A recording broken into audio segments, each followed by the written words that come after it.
Era una tarde calurosa de agosto, cuando Francisco Javier Aguirre López se levantó de su silla, tomó las llaves de su tsuru blanco y pronunció las palabras que cambiarían todo. Voy por hielo, regreso en 10 minutos.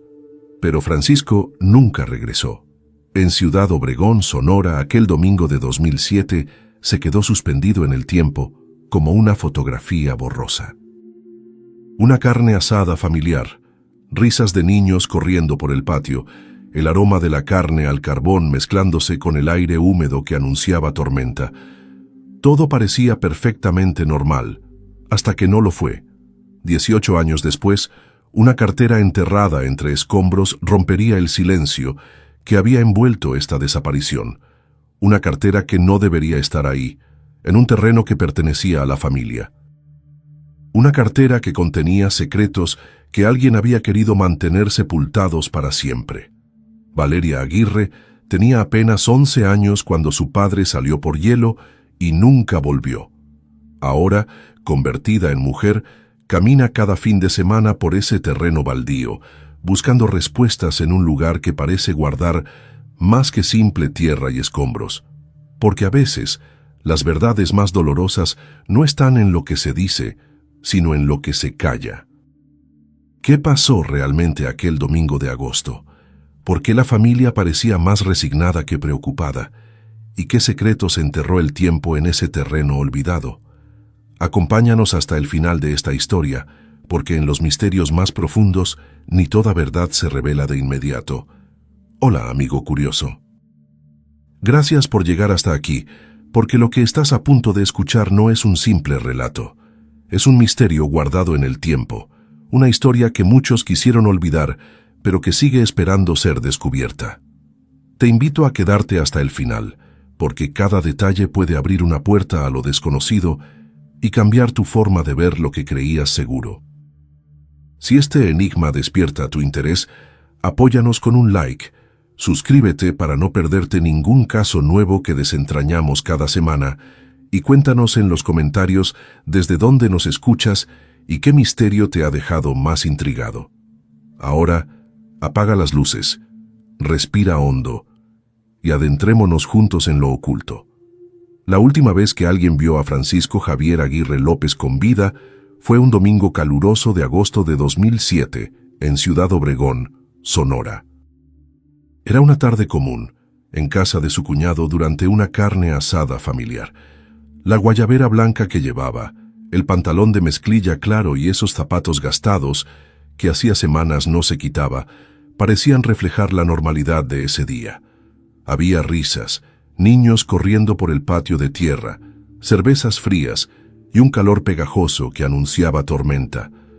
Pero nada de eso impediría que aquel día quedara marcado para siempre en la memoria de su familia. A las 3:12 de la tarde, Francisco se levantó de su silla, tomó las llaves de su tsuru blanco y dijo con voz tranquila: «Voy por hielo, regreso en 10 minutos».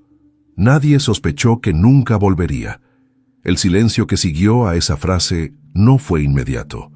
Primero hubo confusión, después alarma, y más tarde, una angustia que nadie pudo explicar ni detener. Valeria Aguirre, su hija menor, tenía 11 años ese día. En su memoria, aquella frase resonaba como un eco imposible de apagar.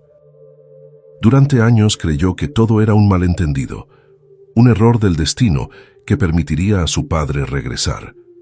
Sin embargo, a medida que el tiempo pasó, la ausencia se transformó en vacío y las preguntas en dudas punzantes. La familia parecía haber aceptado la desaparición sin realmente buscar respuestas. Los días posteriores fueron confusos. La madre de Valeria, Rocío Morales, parecía más molesta que preocupada. Sus tías murmuraban entre suspiros resignados: «Seguro se fue con otra». Las pocas veces que Valeria intentó pedir ayuda, fue recibida con indiferencia o palabras vacías. Recuerda haber llevado con su hermana mayor una foto plastificada y un sobre con documentos a la comandancia local, donde el agente de guardia solo anotó un par de datos en un cuaderno viejo y les dijo que, si no hay señales de violencia, hay que esperar. Las versiones familiares nunca encajaron. Un tío aseguraba que Francisco llevaba una camisa azul ese día. Su madre negaba que hubiera usado el coche, diciendo que había ido caminando. Un primo afirmaba haberlo visto discutir por teléfono minutos antes de salir.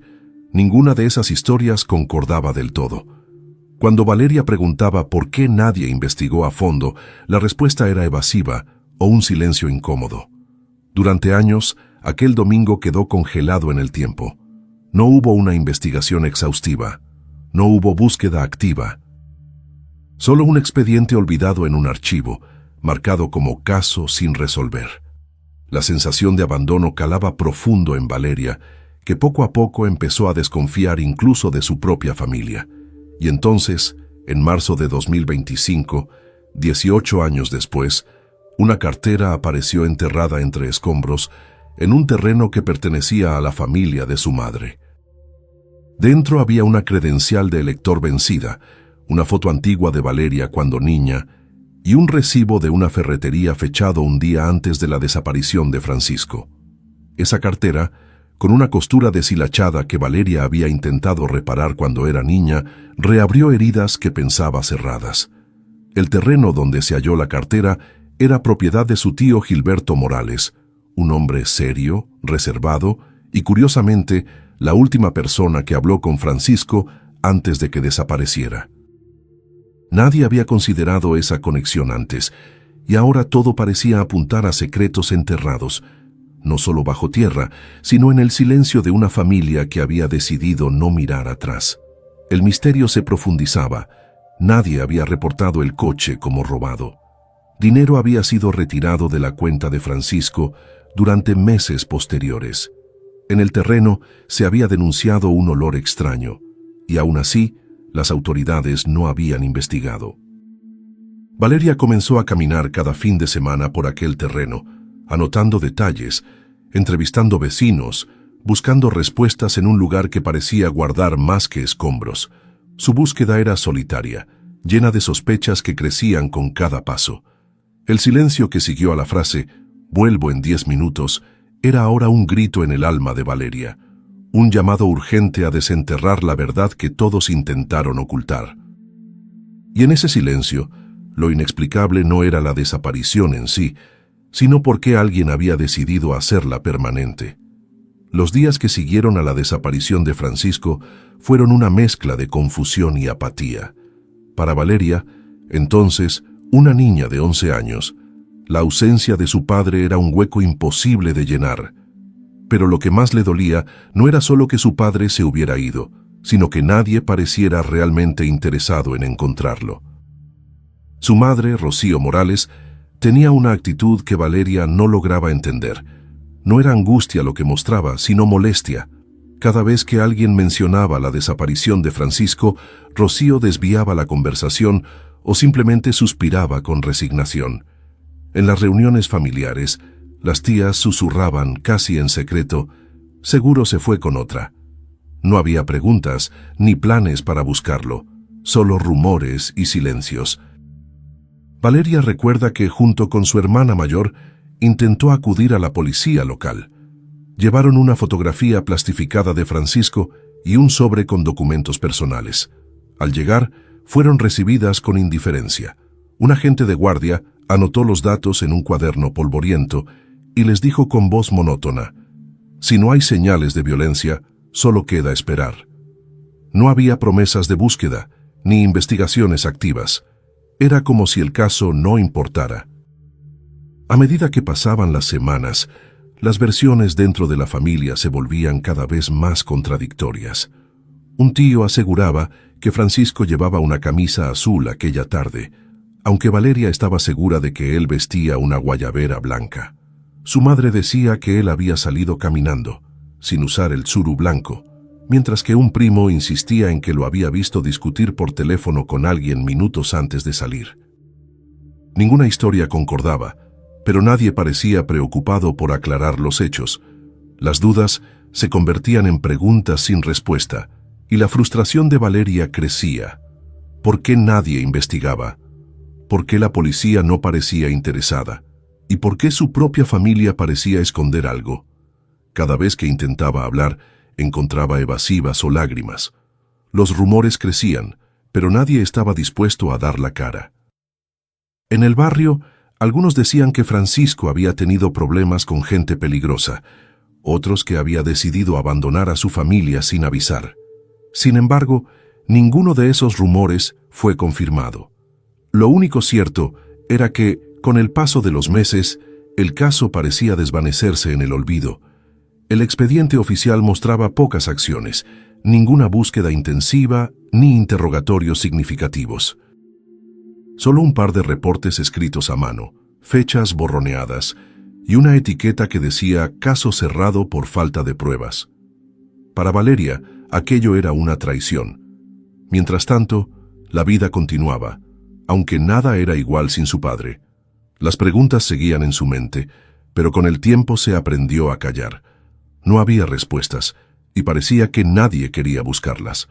En la escuela, Valeria aprendió a fingir que todo estaba bien. Pero en su interior, la incertidumbre se convertía en una sombra constante. Quería entender qué había pasado, por qué nadie luchaba por su padre, y si algún día volvería a verlo. Años después, esa necesidad de respuestas no desapareció. La niña se volvió mujer con una sola obsesión: descubrir la verdad detrás de aquella tarde de agosto. Pero el silencio, el olvido y las contradicciones serían solo el comienzo de un misterio mucho más profundo. 18 años después, una revelación inesperada sacudió la calma aparente que había reinado en la historia de Francisco Javier Aguirre López. Un trabajador de una obra en el fraccionamiento Las Misiones, a unos 25 minutos del lugar donde desapareció, encontró enterrada entre escombros una cartera vieja, envuelta cuidadosamente en plástico. Lo que parecía un hallazgo insignificante pronto se convertiría en la clave para reabrir un caso que muchos creían olvidado. Dentro de la cartera había una credencial de elector vencida desde 2009, una fotografía en blanco y negro de Valeria cuando era niña y, lo más desconcertante, un recibo de una ferretería local fechado un día antes de la desaparición de Francisco. La cartera, de piel marrón con una costura deshilachada que Valeria recordaba haber intentado reparar con 9 años, era inconfundible. Pero lo que más perturbó a Valeria no fue el hallazgo en sí, sino el lugar donde se encontró: un terreno baldío que pertenecía a la familia de su madre. Más específicamente, era propiedad de su tío Gilberto Morales, un hombre serio, reservado, y que durante años había sido visto como el pilar que mantenía unida a la familia. Curiosamente, Gilberto fue la última persona que habló con Francisco aquel día de agosto de 2007. Nadie había reparado en esa conexión antes. El terreno, ahora convertido en una obra, había estado a nombre de Gilberto durante años. Aquella propiedad, que parecía no tener importancia, comenzó a cobrar sentido en la mente de Valeria. ¿Qué hacía allí la cartera de su padre? ¿Por qué alguien la enterró allí y no en otro lugar? Las preguntas aumentaban y las respuestas escaseaban. Al comenzar a investigar, Valeria descubrió que el coche de su padre, el Tsuru blanco, nunca fue reportado como robado ni desaparecido oficialmente. Su cuenta bancaria mostraba movimientos extraños: dinero retirado durante 3 meses después de la desaparición. Además, una factura de la ferretería indicaba que Francisco había comprado cemento, una pala y una lona, objetos que no parecían tener sentido en el contexto de aquella carne asada familiar. Pero quizás lo más inquietante fue un reporte anónimo, presentado en 2008, que alertaba sobre un olor extraño emanando del terreno de su tío Gilberto. Esa denuncia, archivada sin más investigaciones, nunca fue vinculada al caso. El silencio y la negligencia de las autoridades parecían deliberados, como si alguien quisiera mantener enterrada no solo la cartera, sino también la verdad. Valeria comenzó a asistir cada fin de semana a la zona. Caminaba entre los escombros, hablaba con vecinos y recolectaba cualquier dato que pudiera ayudar a reconstruir ese domingo fatal. Mientras más profundizaba, más le parecía que había secretos que la familia se negaba a revelar. Los testimonios eran escasos y contradictorios. Algunos vecinos recordaban movimientos extraños en la zona, pero nadie había denunciado nada. La policía local mantenía el caso cerrado, afirmando que sin pruebas concretas no podían actuar. Pero para Valeria, las piezas empezaban a encajar en un rompecabezas oscuro. El peso de los años no había disipado la angustia. Al contrario, cada nueva pista abría heridas que parecían sanar solo para volverse a abrir. La cartera enterrada era más que un objeto olvidado. Era un símbolo de la verdad que se negaba a salir a la luz. Mientras la obra avanzaba sobre ese terreno, Valeria sentía que también se estaba destruyendo algo más importante: la memoria, las pruebas, la posibilidad de justicia. Cada semana que pasaba, el silencio se hacía más ensordecedor. En ese momento, la desaparición de Francisco dejó de ser una historia de ausencia para convertirse en un enigma que exigía respuestas. Y Valeria estaba decidida a encontrarlas, aunque para ello tuviera que enfrentar el peso del silencio familiar y la indiferencia institucional. Desde que encontró la cartera, Valeria no se había detenido. Cada fin de semana regresaba a Ciudad Obregón con una libreta en mano y un teléfono para registrar cada detalle. Caminaba por los alrededores del terreno donde la cartera apareció, preguntaba a vecinos, intentaba abrir puertas cerradas. Sabía que no podía esperar a que la justicia actuara. Tenía que hacerlo ella misma. Sus primeras entrevistas con los vecinos no fueron fáciles. Muchos evitaban hablar del tema, otros recordaban apenas vagos movimientos o ruidos extraños aquella época. Un hombre mayor comentó que había visto un vehículo sospechoso cerca del terreno días antes de la desaparición. Otra vecina habló de un fuerte olor a pintura y cemento en el terreno, lo que coincidía con la factura encontrada. Sin embargo, ninguno quiso involucrarse más allá de esos comentarios. Mientras tanto, Valeria solicitó acceso a registros públicos y bancarios. Los movimientos en la cuenta de su padre no tenían explicación lógica. Durante 3 meses tras la desaparición, alguien retiraba cantidades pequeñas pero constantes. No podía ser coincidencia. Pero cuando intentó que la policía reabriera el caso, con esas nuevas evidencias, encontró la indiferencia de siempre. No hay pruebas suficientes, le dijeron, es solo una cartera perdida. Pero la joven no se dejó vencer. Descubrió que la ferretería había vendido cemento, palas y lonas a nombre de Francisco justo antes de que desapareciera. ¿Qué planeaba hacer? ¿Por qué no había dejado pistas claras? Además, según registros municipales, en 2008 se recibió una denuncia anónima alertando sobre un olor extraño en el terreno, pero el caso nunca fue investigado. Mientras recopilaba esta información, Valeria se enfrentaba a la resistencia de su propia familia. Sus preguntas incómodas eran recibidas con evasivas o lágrimas. Su madre, Rocío, evitaba hablar del tema o cambiaba rápidamente de asunto. Su tío Gilberto, en cambio, se mostraba distante y cerrado, como si quisiera evitar que ciertos secretos salieran a la luz. En las noches, Valeria revisaba sus notas y fotos. Cada dato parecía unir piezas de un rompecabezas más grande, pero también más oscuro. El terreno donde apareció la cartera no era solo un lugar olvidado, sino un posible escenario oculto por años. Sabía que alguien había querido borrar cualquier evidencia. Que el tiempo y la indiferencia habían sido aliados silenciosos de esa intención, y que la verdad estaba enterrada, no solo en el terreno, sino en el silencio de quienes sabían más de lo que decían. Pero Valeria estaba decidida a no rendirse. Cada pregunta sin respuesta aumentaba su convicción de que su padre no se había ido por voluntad propia, que algo o alguien había hecho que desapareciera para siempre. La investigación paralela era ahora su única esperanza, pero también su carga más pesada, porque mientras buscaba la verdad, se daba cuenta de que no solo enfrentaba la indiferencia policial, sino la sombra de una familia rota por secretos que ni siquiera ella estaba preparada para enfrentar.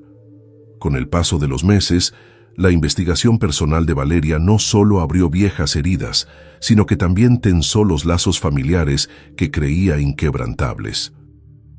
A medida que se adentraba en la historia, Los rostros cercanos empezaron a mostrarse esquivos, sus palabras se volvieron cuidadosas y sus miradas evasivas. Sus preguntas sobre la desaparición de Francisco generaban incomodidad.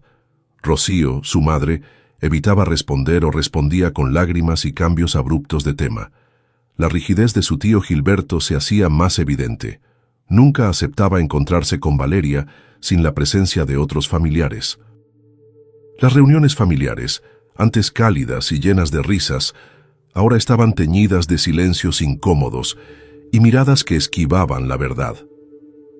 Durante una de esas reuniones, Valeria intentó confrontar a Gilberto directamente. Le preguntó qué sabía sobre el terreno donde se encontró la cartera, por qué nunca se habló del recibo de la ferretería o del dinero retirado de la cuenta de su padre después de su desaparición. Gilberto se limitó a responder con un seco «No sé de qué hablas», y cambió el tema con un gesto que no admitía réplica. Otros familiares se mostraban igual de cerrados. Valeria comenzó a sospechar que había un pacto de silencio, un muro invisible que protegía secretos que podrían destruir a todos. La idea de que alguien cercano hubiese decidido callar durante casi 2 décadas era casi insoportable. Pero las evasivas no eran solo por miedo a la verdad, sino quizá también por culpa. En una ocasión, una prima le confesó en voz baja que había escuchado a Rocío decir poco tiempo después de la desaparición que Francisco había tenido problemas graves y que no debía buscarse. Esa frase se quedó grabada en la mente de Valeria como una sombra ominosa. El conflicto interno se hacía insoportable. Valeria se sentía sola en su búsqueda, rodeada por un muro de silencio que parecía impenetrable. No solo luchaba contra la indiferencia policial, sino contra un entramado familiar que prefería la comodidad del olvido a la incomodidad de la verdad. Las dudas comenzaron a convertirse en sospechas. ¿Por qué se había ignorado la denuncia anónima sobre el olor extraño en el terreno? ¿Por qué el coche de Francisco nunca fue reportado como robado? ¿Quién retiraba el dinero de su cuenta? ¿Qué había en esa tierra que todos evitaban mencionar? En las noches, Valeria repasaba sus notas con una mezcla de dolor y determinación. Sabía que la verdad era un puzzle incompleto, pero cada pieza que lograba encajar la acercaba más a un desenlace que ninguno quería enfrentar. Y mientras tanto, la familia guardaba silencio. Un silencio que pesaba más que cualquier confesión. Valeria sabía que estaba llegando al final de su búsqueda, pero también sentía que la verdad que buscaba era una carga demasiado pesada para cualquier corazón. Después de meses recorriendo calles, interrogando vecinos y revisando papeles, comprendió que el misterio no estaba solo en la desaparición de su padre, sino en el silencio que la rodeaba. Una tarde, sentada frente al terreno ahora cubierto de escombros, pensó en todas las piezas dispersas de aquel rompecabezas. La cartera enterrada, la compra en la ferretería, los retiros de dinero, la denuncia anónima sobre un olor extraño y, sobre todo, las miradas esquivas y palabras ocultas de su familia. Todo parecía apuntar a algo que nadie quería enfrentar. En su mente, el recuerdo de aquella tarde de agosto de 2007 volvía con fuerza. El calor sofocante, la voz de su padre diciendo que volvería en 10 minutos, y luego el silencio. La misma frase que se había convertido en un eco persistente en su vida.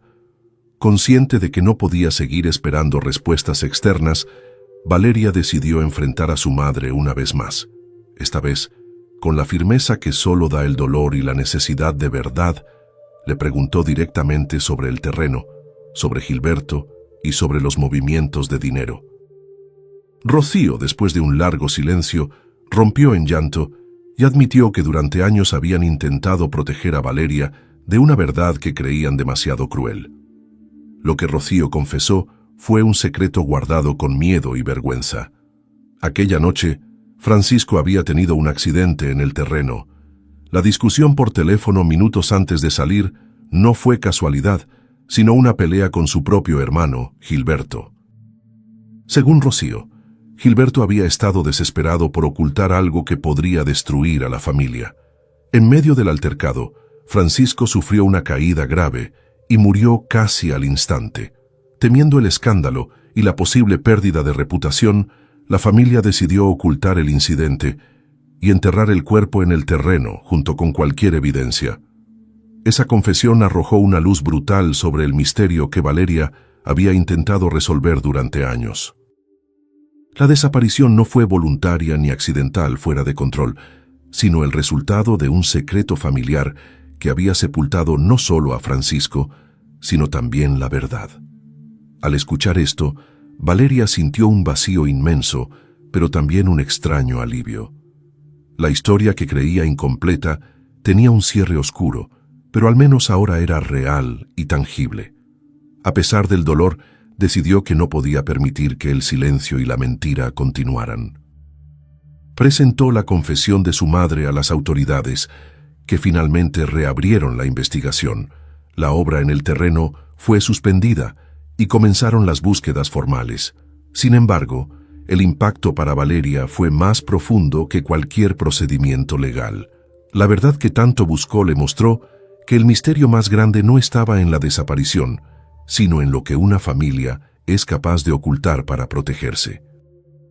El eco de aquella tarde calurosa de agosto aún resonaba, pero ahora con un peso diferente, el peso de la memoria y la verdad oculta que por años permaneció enterrada bajo tierra y silencio. Y aunque la justicia tardó en llegar, finalmente comenzó a hacerse presente.